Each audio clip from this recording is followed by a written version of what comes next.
Welcome back to Trust the Profits YouTube page. This is Doubling Down with Colin Sheehan, and I have a lot of firsts on this week's episode, so stay tuned to see what those are.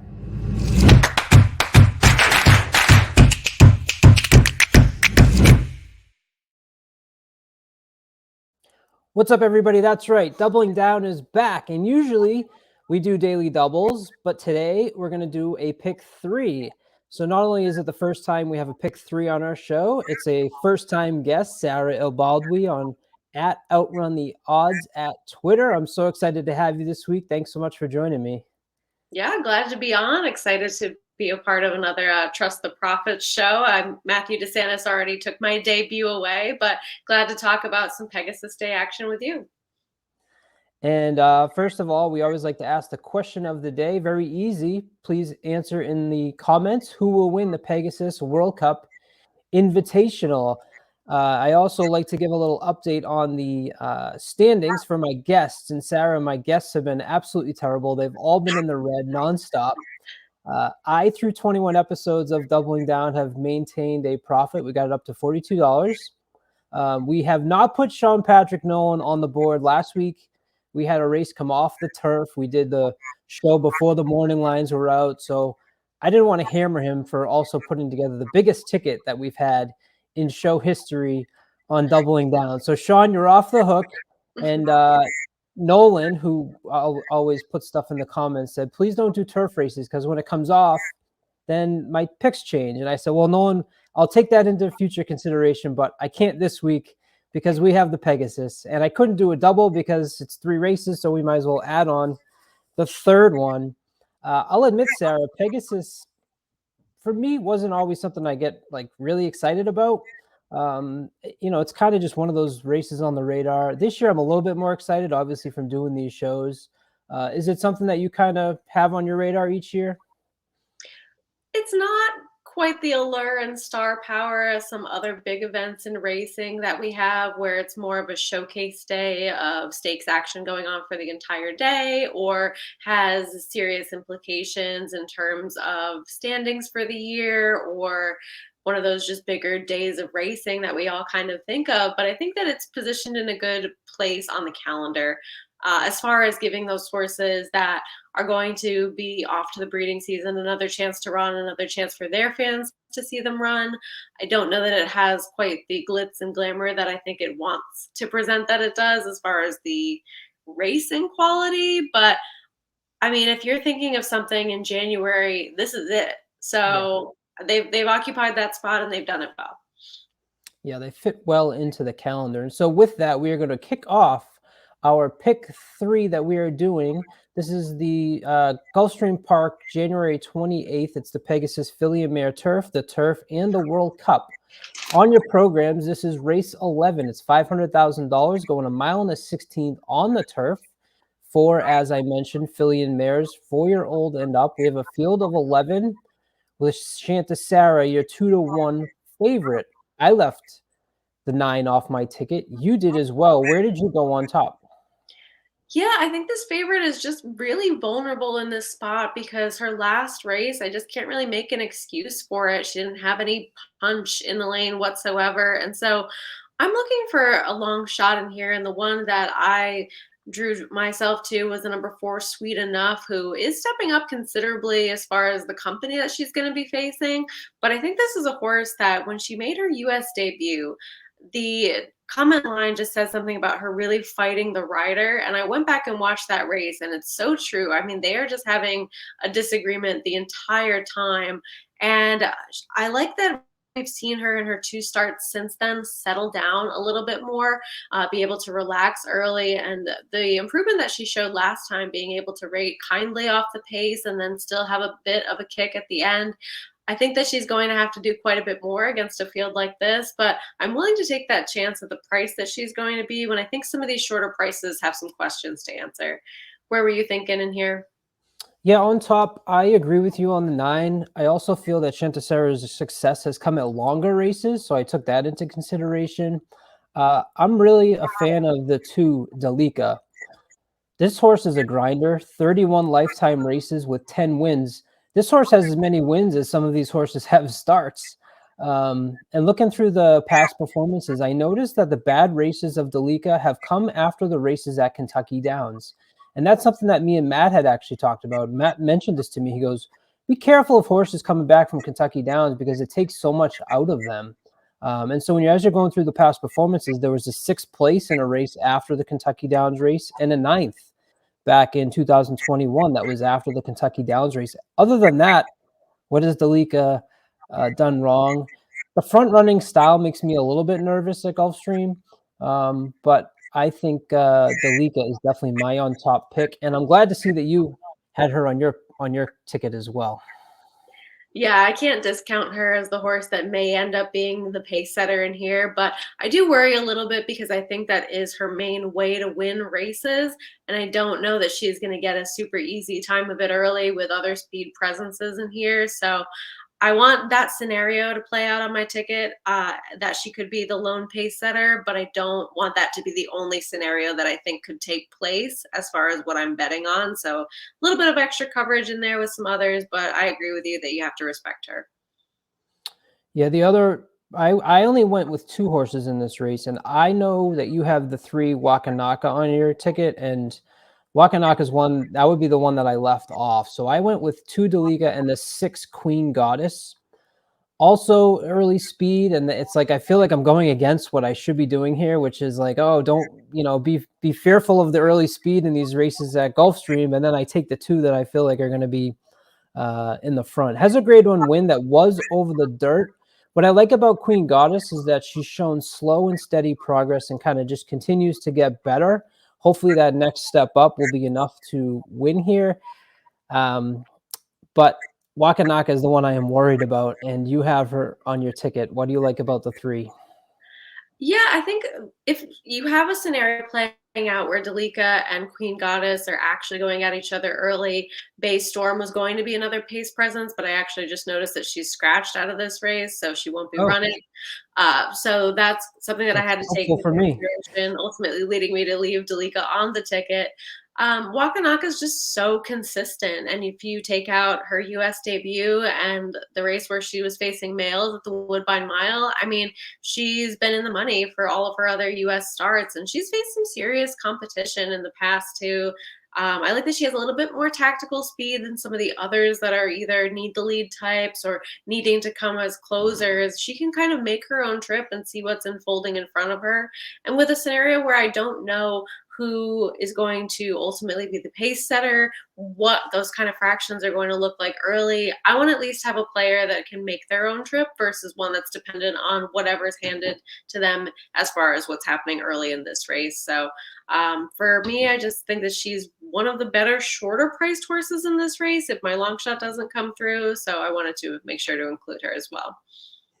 So Sarah goes 2, 3, 4 in leg 1 of this pick 3. I'm going to try and get by with the 2 and the 6. On to race number 12. This is and I've added the ticket in there for you so you can see it.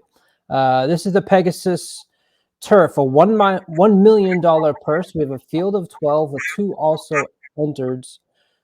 Colonel Liam was a 2-time defending champ who's abruptly retired. Where'd you go in this race? Well, I like that you have all of my horses on your ticket too, so it makes me feel better that if we survive the first leg, we'll do okay in here.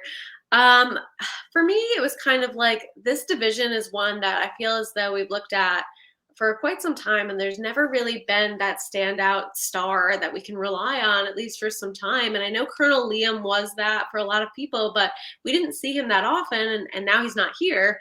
So I like that Lady Spitespear is taking a shot against males in this spot. There's a race for the fillies and mares right before this that she could easily be in, and yet she's going to take on males for better purse money, a different distance, and her race in the Breeders' Cup Filly and Mare Turf really does fit with this group as far as numbers. And she's also going to be up closer early than some other horses here at shorter prices. So I kind of just went with the 3 that I saw getting a stalking trip in this race, whereas Ivar's a horse that's going to be coming from far out of it as your favorite. And I feel like he's always closing, but it's always just a little bit too late. So that's kind of where I was looking, that kind of stalking position. And those are the three horses that I chose with Lady Spice Spirit, Decorated Invader, and City Man.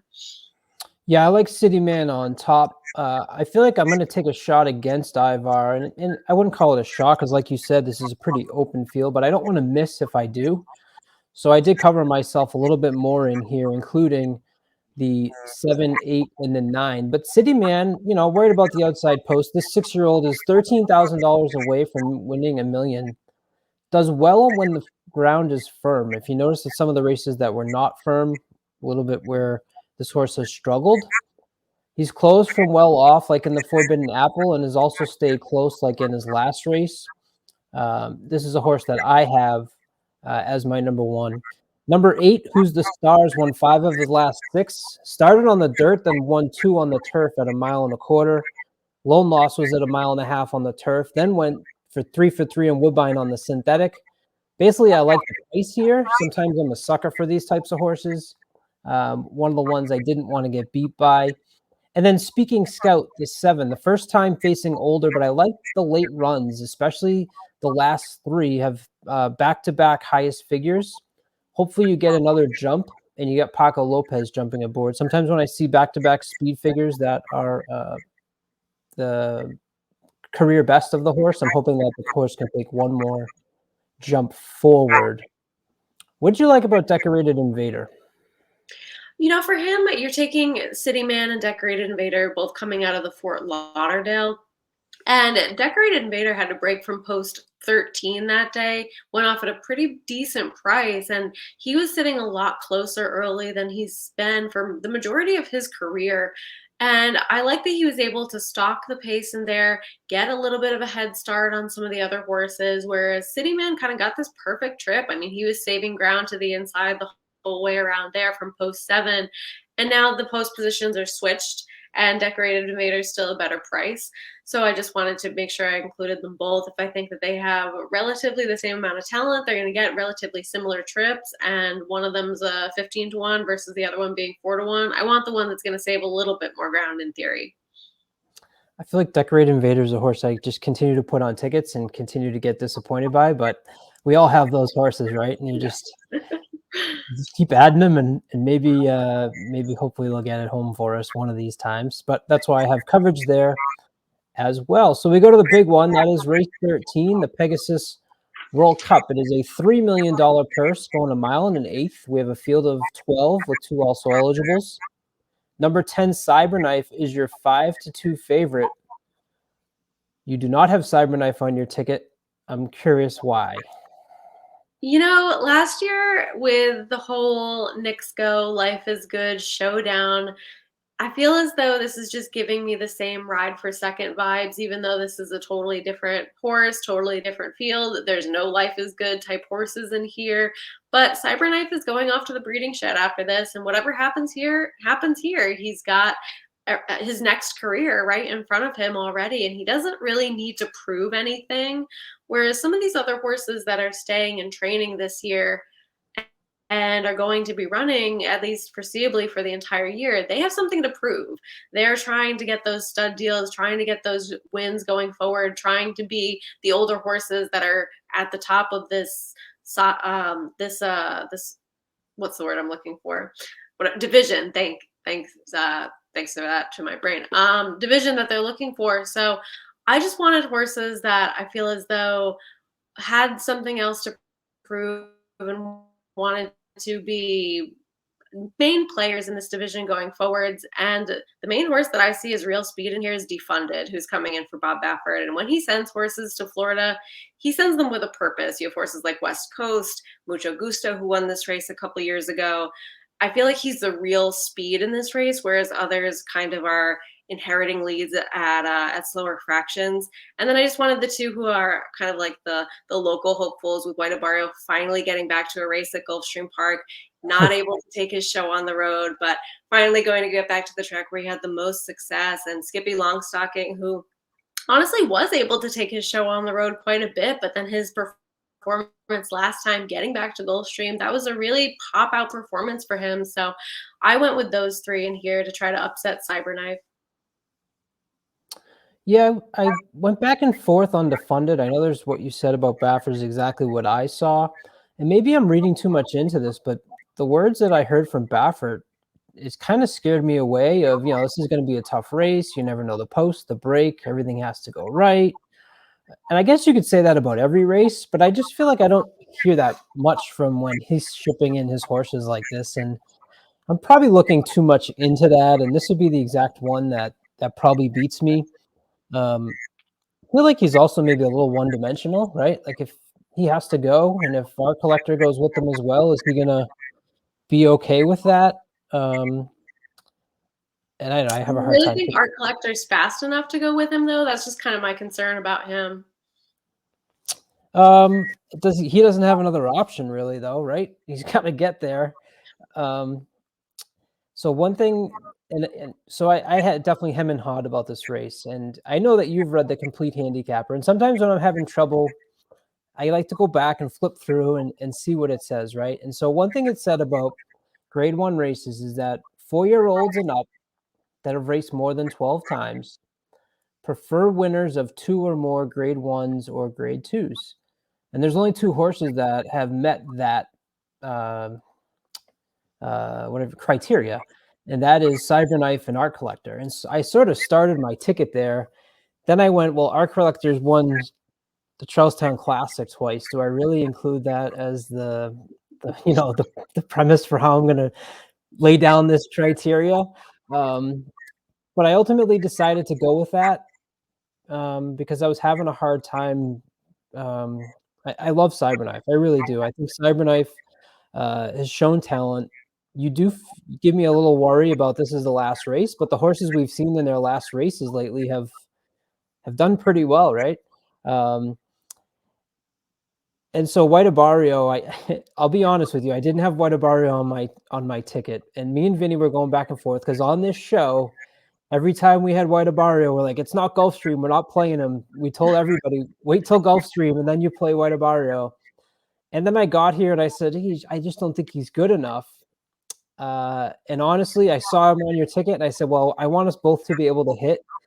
And me and Vinny had a Twitter exchange today about if White Barrio wins at Gulfstream, and we talked about that's the time to play him, and I don't, I'd be livid. So I threw him on for that little extra, little bit of money there. You didn't mention the One Proxy. The One Proxy is the other horse that I'm intrigued by. Finally got his first grade 1 win last out in the Clark.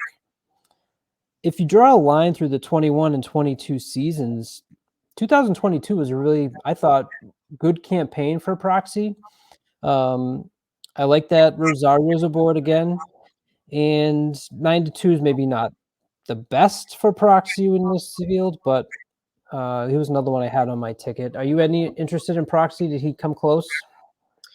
Not really. I just don't know that this race is going to set up for him. And I also just don't know that he's faced a full field of competition like this. I know that he's run into Olympiad a couple of times, and Olympiad, obviously a great horse, and ended up running second to Flightline in the Classic. But other than Olympiad, there just wasn't enough for me to take him at 9-2. I'll say that much. And if I'm fading the favorite in here, I didn't necessarily want the second choice if I liked some of the other prices, as well as if I'm putting not a favorite, but a short price horse in Delica on my ticket in the first leg, then I want something a little bit juicier going forwards at least. So I didn't want to play this for the small stakes with some of the favorites included everywhere. But White Barrio, I mean, look, I've never been his biggest fan either, but it's really just if we have been talking about how he needs to get back to Gulfstream this whole time and we don't include him, I mean, we're just silly. So he's got to be on there, and he's not going to be the favorite or the second choice or really probably even the third choice. So this is your time to get him at a better price for a track that he's been very successful over. Yeah, I always talk about on this show how I always tend to lean towards horse for course and horse for distance. And if there's ever a horse for course, I think White Barrio is the one, both from a workout standpoint and from he's 4 for 4 at Gulfstream. as well. So Sarah goes 2-3-4 with the 6-9-12 with the 4-5-7. Her ticket will cost you $13.50. I go 2-6 with the 6-7-8-9-12 with the 1-4-6-10. Sarah, the first female voice on Doubling Down. I think you're going to show all those guests that I put up earlier, the standings. How it's all red. I expect you to be in the green for us. I hope so. I mean, this is my first on-camera appearance since Talking Horses, and my second one this month. So if I'm a little bit rusty, I mean, I'm going to blame that, but I hope the ticket comes through.